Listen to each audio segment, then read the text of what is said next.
הרמדי הזה זה כמו כדור, כמו מה זה נראה? נגיד אני צריך ליטול אותו בשתייה, או איך אני... מה זה בעצם או רמדי זריקה, איך זה הולך? הומאופתי? נכון, מה זה בעצם רמדי הומאופתי?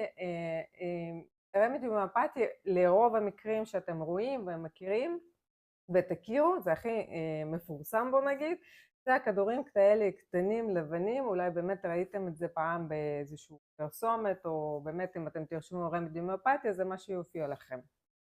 אמנם יש מלא צורות אחרות, אבל זה הכי מפורסם. ומה שאתם תראו זה בכדורים האלה לבנים, זה נטו סוכר, אין שם כימיה בכלל, זה לא תרופה כימית, זה תרופה אנרגטית, כי אם אתם משתמשים ברמדי שלא נכון ומשתמשים בו כמה פעמים, אז אתם יכולים לפתח תסמינים שהם לא שלכם. שם אם אתם חושבים שזה רק כדורים כאלה קטנים וזה רק סוכריה וזה לא... אבל הוא משפיע. הוא משפיע והוא משפיע חזק. ותוך כמה...